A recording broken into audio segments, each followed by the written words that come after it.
Hey friends, it's Chelsea. As we are approaching another year's worth of milestones with the kids, celebrating the anniversaries of their birth, I thought I would take a minute and share with you traditionally how we have approached giving gifts and just some of the pattern that I've noticed with that as the years have gone by and our family has grown.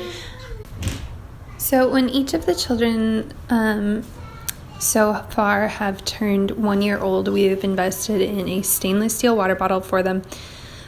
Years ago when I started our non-toxic journey as a family of clearing out anything that I found out to be a hormone disruptor, one of those things in my research was plastic. I went into that a lot in my blog as I was learning about it, and you can go in and read about that more if you're interested. But this company has the least toxic plastic used as in their caps for their water bottles. So I am content enough with that at this point. We've taught our kids to drink out of glasses from a very young age, but when we're on the go, in and out of cars, in and out of strollers, having these stainless steel water bottles has been awesome because if they get dropped, they don't shatter. They just get dented or scratched. Having had both sizes for the kids, I would say that I love having the tiny size for the 1 to 2 year olds age. Once they're able to consume more water though, it is nicer to have that larger size.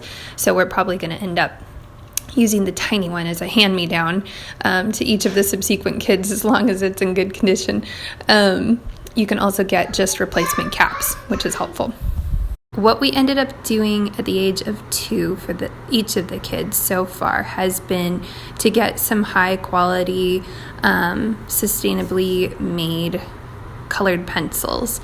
For my oldest, we got these really big, chunky ones, and for my first son, we got some small, just little hand-sized colored pencils, and those have both been a kind of like long-term purchase, just like the water bottles.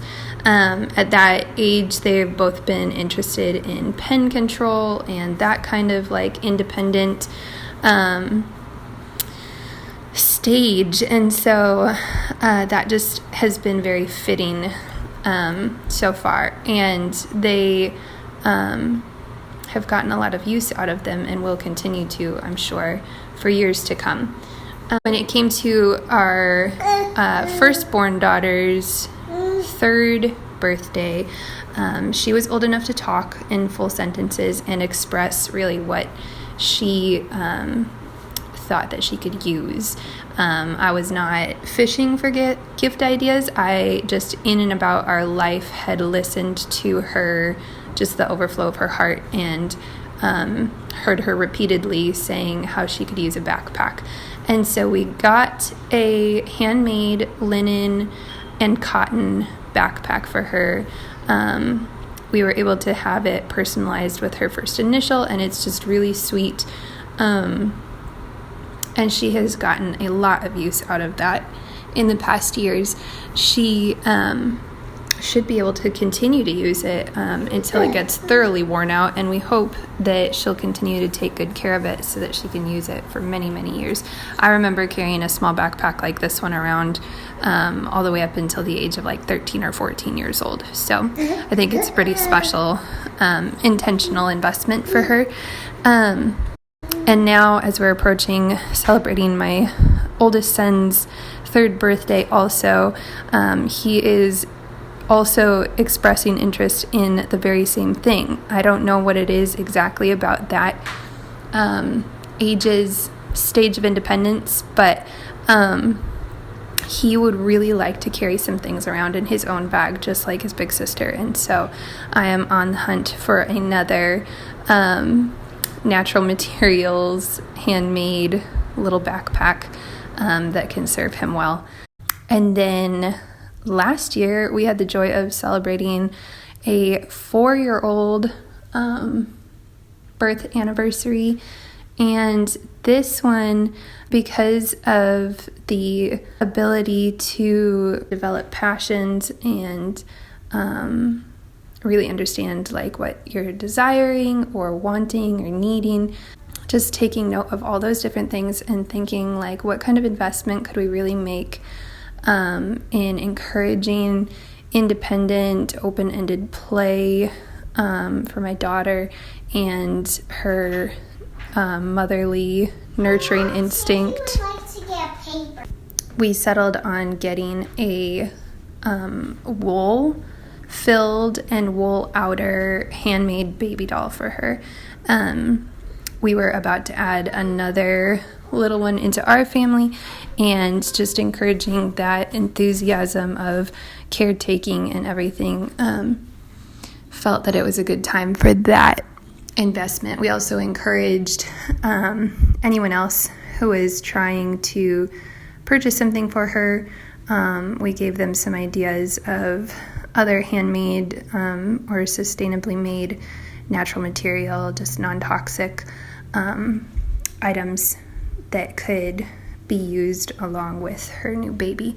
And so that was a fun way to really celebrate that stage of her life.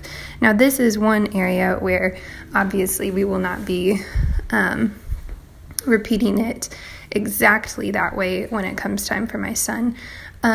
We already have another wool baby that is a little smaller size that the kids also like to play with, and so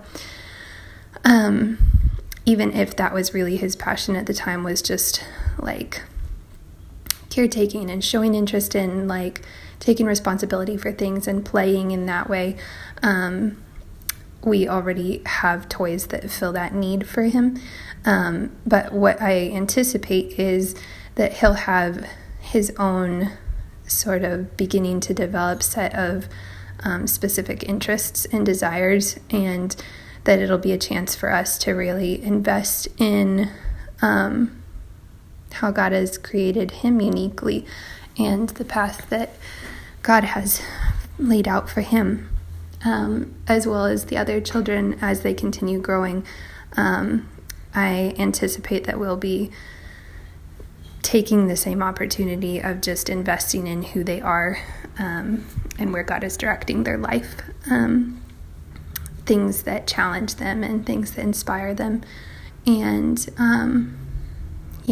and then we are approaching another 1-year-old birthday, and I'm excited to get another little water bottle and just continue on this tradition of celebrating their growth and independence and the blessing they are in our lives.